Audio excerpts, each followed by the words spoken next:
Hello बच्चों, good morning. मैं Rakesh sir. कैसे हो तुम लोग? बहुत अच्छे हो। चलो आज हम लोग इलेक्ट्रोमैग्नेटिक इंडक्शन अर्थात ईएमआई चैप्टर को फिनिश कर लेते हैं। ठीक। तो इलेक्ट्रोमैग्नेटिक इंडक्शन ईएमआई में जो टॉपिक आज हम लोग पढ़ेंगे वह एक इंपॉर्टेंट टॉपिक है, छोटा सा टॉपिक है, और वह टॉपिक है एडी करेंट्स और फोको करेंट्स। अब तुम लोग क्वेश्चन करोगे, सर एडी करेंट्स को फोको करेंट्स क्यों कहते हैं? क्योंकि एडी करेंट का खोज फोको नाम का ही साइंटिस्ट ने किया। इसी कारण एडी करेंट्स को हम लोग फोको करेंट्स भी कहते हैं। समझे बात को? एडी करेंट्स का खोज फोको नाम के साइंटिस्ट ने किया, इसी कारण हम लोग एडी करेंट्स को फोको करेंट्स भी कहते हैं। सबसे पहले यह मतलब एडी मतलब जानते हो ना तुम लोग? एडी हिंदी में भावर कहते हैं। नहीं पता है? अच्छा, कभी किसी नदी के ब्रिज पर खड़े हुए हो और वहां से नीचे देखे हो? देखना, जब किसी रिवर के ब्रिज पर खड़े होते हो तो जहां पर ब्रिज का पिलर होता है वहां देखना पानी ऐसे घूमती है, ऐसे सर्कुलेट करती है। उसी सर्कुलेट करना, वही सर्कुलेट करना एडी कहलाता है, भावर कहलाता है। समझे बात को? तो यहां एडी करेंट्स है तो इसका मतलब है कि यहां वाटर सर्कुलेट नहीं कर रहा होगा, यहां करेंट सर्कुलेट कर रहा होगा। तो जब करेंट सर्कुलेट करता है तब उसे हम लोग एडी करेंट्स कहते हैं। अब क्वेश्चन आता है, कहां करंट सर्कुलेट करता है, कब सर्कुलेट करता है, कैसे सर्कुलेट करता है? तो चलो इसमें हम लोग जान लेते हैं। तो याद रखेंगे कि एडी करेंट्स का खोज किसने किया? फोको ने। इसीलिए उसे फोको करेंट्स भी कहते हैं। When a conducting plate moves in a uniform magnetic field in such a way that the magnetic flux linked with that plate changes continuously, then a circulating current appears in the complete volume of the plate. This circulating current is called eddy current. सबसे पहले हम लोग यह देख लेते हैं eddy current का example हमें कहीं मिलता है कि नहीं मिलता है। तुम लोग बाइक चलाते हो, बाइक में स्पीडोमीटर होता है जिसमें तुम स्पीड देखते हो, किस स्पीड से चल रही है बाइक। वह स्पीडोमीटर जो है एडी करंट पर ही वर्क करता है। तुम बाइक जितना स्पीड में चलाते, जितना तेज चलाते हो, उसका व्हील इतना तेज घूमती है। जितना तेज चलाओगे व्हील उतना ही तेज घूमेगी, और जितना तेज घूमेगी उतना ही ज्यादा एडी करंट प्रोड्यूस होगा, और जितना ज्यादा एडी करंट प्रोड्यूस होगा स्पीडोमीटर का नीडल भी उतना ही ज्यादा डिफ्लेक्ट होगा। तो उससे पता चल जाता है कि बाइक किस स्पीड से जा रही है। हमारा घर में जो ट्रांसफार्मर लगा होता है टीवी सब में, बहुत देर तक चलने के बाद वह गर्म हो जाता है, वह भी एडी करंट के कारण ही होता है। इतना नहीं, फैन जो घर में लगा होता है वह भी देखोगे बहुत देर तक चलती है तो गर्म हो जाती है, एडी करंट के कारण ही ऐसा होता है। अगर तुम लोग डिस्कवरी चैनल देखते होगे तो उसमें मेटल के बड़े बड़े प्लेट को, मेटल के बड़े बड़े टुकड़े को पिघलाने के लिए भी एडी करंट का यूज होता है। और इतना ही नहीं, इलेक्ट्रोमैग्नेटिक ब्रेक्स जो बुलेट ट्रेन सब में या मेट्रो ट्रेन सब में देखते हो, इलेक्ट्रोमैग्नेटिक ब्रेक्स में भी यूज होता है किसका? एडी करंट का। तो चलो पहले डिफिनेशन की तरफ ही चलते हैं। मान लो कि हमारे पास एक मेटल प्लेट है, मतलब कंडक्टिंग प्लेट है। वह कंडक्टिंग प्लेट किसी यूनिफॉर्म मैग्नेटिक फील्ड में इस प्रकार से मूव करता है कि उस प्लेट से लिंक्ड मैग्नेटिक फ्लक्स में लगातार चेंज होता है। सुने बात को? हमारे पास क्या है? एक मेटल प्लेट, और वह मेटल प्लेट किसी यूनिफॉर्म मैग्नेटिक फील्ड में इस प्रकार से मूव करता है कि उससे लिंक्ड मैग्नेटिक फ्लक्स में लगातार चेंज होता है। उसी चेंज होने के कारण उस मेटल प्लेट के कंप्लीट वॉल्यूम में एक सर्कुलेटिंग करंट प्रोड्यूस हो जाएगा। उसी सर्कुलेटिंग करंट को हम लोग क्या कहेंगे? Eddy current. जैसे सपोज कर लो यह एक मेटल प्लेट है, वैसे वास्तव में है नहीं, यह पेपर है, बगल में था तो ले लिया हाथ में। यह एक मेटल प्लेट है, ठीक। और इसे हम लोग क्या करते हैं? यूनिफॉर्म मैग्नेटिक फील्ड में मूव कराते हैं। इस प्रकार से मूव कराते हैं कि इससे लिंक्ड मैग्नेटिक फ्लक्स लगातार चेंज होता है, तब इसके कंप्लीट वॉल्यूम में सर्कुलेटिंग करंट प्रोड्यूस हो जाएगा। उसी सर्कुलेटिंग करंट को एडी करंट कहेंगे। और यह एडी करंट कभी कभी इतना ज्यादा होता है कि यह जो मेटल का प्लेट है ना, यह पिघल भी जाता है, पिघल जाता है, मेल्ट हो जाता है। तो चलो देखते हैं एडी करंट को। तो सबसे पहले definition, when a conducting plate moves in a uniform magnetic field in such a way that the magnetic flux linked with that plate changes continuously, then a circulating current appears in the complete volume of the plate. This circulating current is called eddy current, ठीक। उसी circulating current को eddy current कहेंगे। Sometime this current is so much strong that it causes to melt down that conducting plate. कभी कभी तो यह eddy current इतना strong होता है, इतना स्ट्रांग होता है कि उसके कारण वह जो कंडक्टिंग प्लेट है ना, वह पिघल भी जाता है, मेल्ट भी हो जाता है। पहले देखो इस फिगर में एक मेटल प्लेट है और यह यूनिफॉर्म मैग्नेटिक फील्ड है। यह जो क्रॉस क्रॉस है यह क्या रिप्रेजेंट करता है बतलाओ तो? यह मैग्नेटिक फील्ड को रिप्रेजेंट करता है जिसका डायरेक्शन है इनटू द पेज। तो यह यूनिफॉर्म मैग्नेटिक फील्ड है। यह जो क्रॉस क्रॉस देख रहे हो यह यूनिफॉर्म मैग्नेटिक फील्ड है जिसका डायरेक्शन इनटू द पेज है। यह एक मेटल प्लेट है, इसे हम लोग भी वेलोसिटी से मूव करा रहे हैं। जब मूव कराएंगे तो इससे लिंक्ड मैग्नेटिक फ्लक्स चेंज होगा, जिसके कारण इसमें सर्कुलेटिंग करंट अपीयर हो जाएगा। देख रहे हो कंप्लीट वॉल्यूम में सर्कुलेटिंग करंट अपीयर हो जाएगा।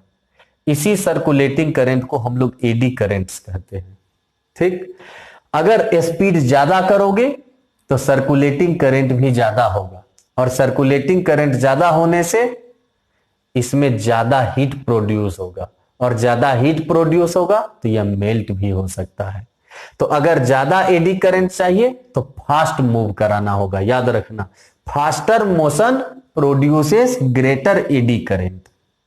Faster motion produces greater eddy current, याद रखेंगे इस चीज को।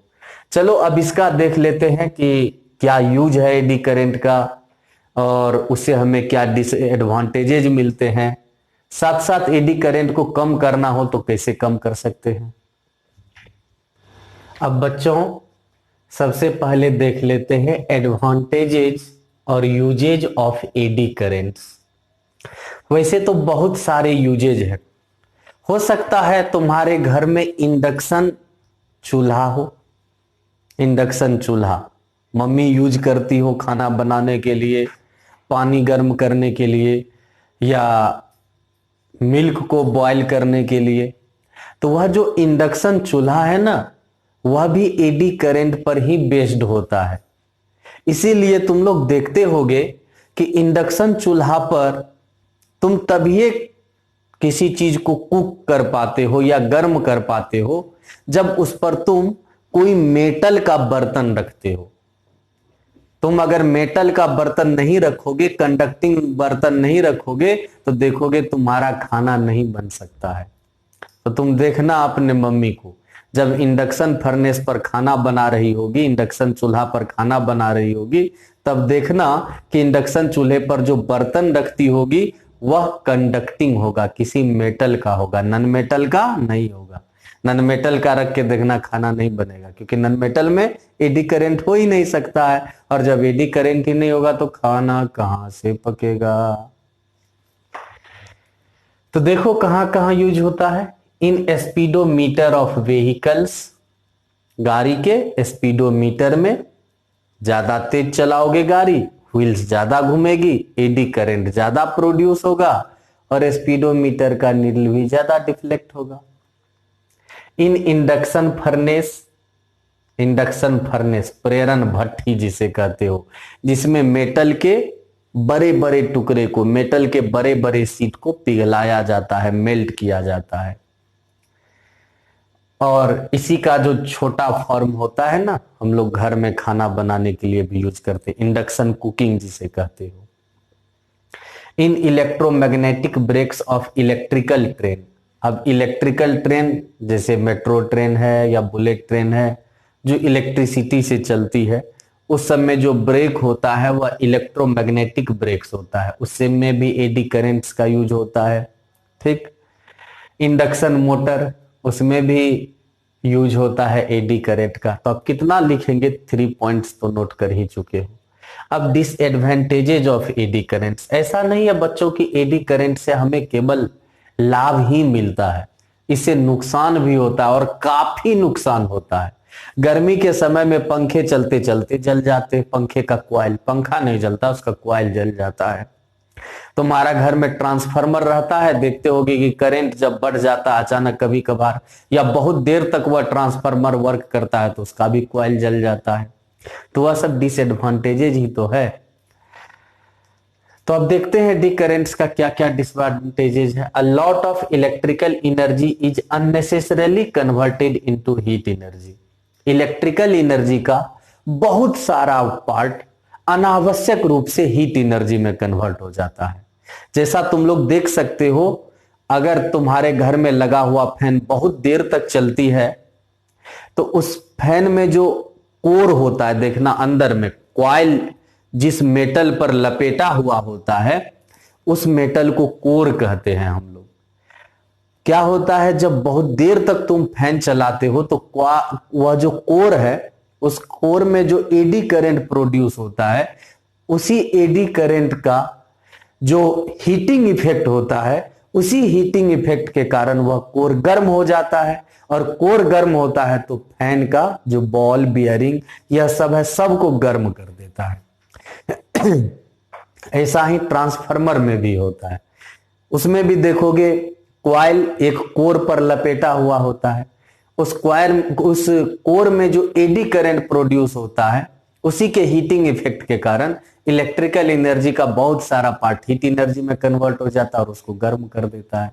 मतलब तो उस पंखे में जो हीट प्रोड्यूस होता है वह ट्रांसफार्मर में जो हीट प्रोड्यूस होता है, क्या उसकी जरूरत है? बिल्कुल नहीं है। तो अननेसेसरी ही न कह सकते हैं कि अननेसेसरली हीट एनर्जी का बहुत सारा पार्ट, सॉरी बच्चों, अननेसेसरली इलेक्ट्रिक एनर्जी का बहुत सारा पार्ट हीट एनर्जी में कन्वर्ट हो जाता है, उसका हमको यूज कर नहीं पाते हैं।